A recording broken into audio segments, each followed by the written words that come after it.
lifted the axe from its perch, and split logs until he had a sizable pile of wood to carry.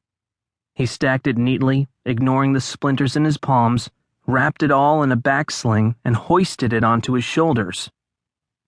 The village had emptied out while he was chopping. They'd all left to join the others to eat and celebrate.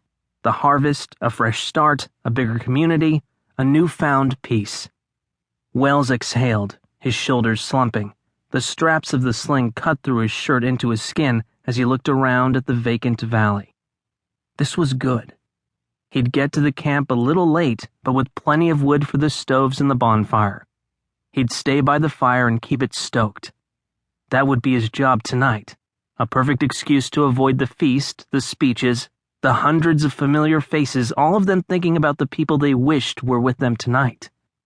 Their loved ones back on the colony, all dead because of Wells. He'd been the one to loosen the airlock back on the ship, dooming the hundreds of people who couldn't find seats on the dropships to a slow, suffocating death, his own father, the Chancellor, included. He'd done it to save Clarke, but still, every time he caught sight of his own reflection, he recoiled from it. Every action he took led to destruction and death.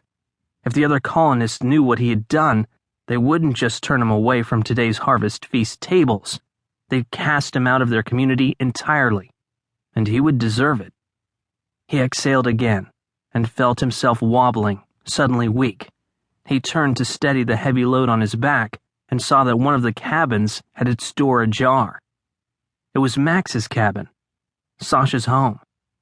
Wells had only known Sasha for a few weeks, but it felt like years of vivid memories had built up during that short time. He'd especially loved being with her in the village.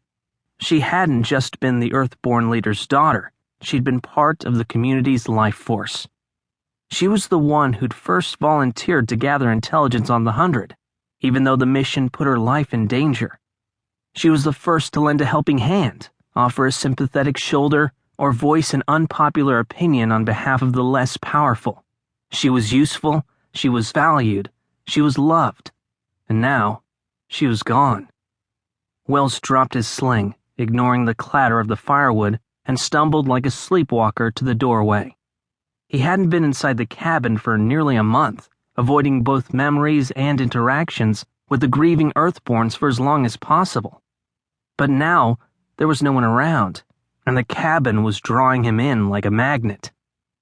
His eyes searched the dim interior, taking in a table crammed with scraps of electronics, a small kitchen space, Max's sleeping quarters, and there, in the back, Sasha's corner. Her bed, her quilt, a bundle of dried flowers, a drawing of a bird scratched into the wooden wall, all still there. "I couldn't bring myself to move any of it," came a deep, gravelly voice behind Wells. He turned to see Max standing a foot away, peering past him with an inscrutable expression. His beard was neatly trimmed, his best clothes neatly darned, all ready for his official role at tonight's festivities.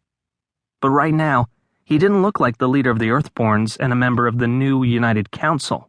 He looked like a wounded man, a father still in the freshest wave of grief. "She drew that bird when she was 5, you know. I thought it was pretty good for that age, for any age." He let out a little laugh. "Maybe in the old world, she could have been an artist." "She could have been a lot of things," Wells said softly.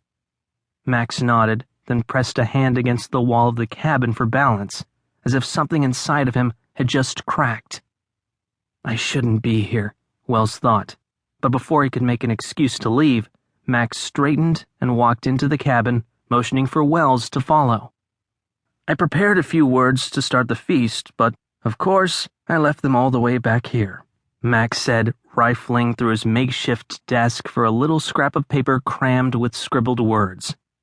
"The spots at the table are filling up fast. You might want to get over there."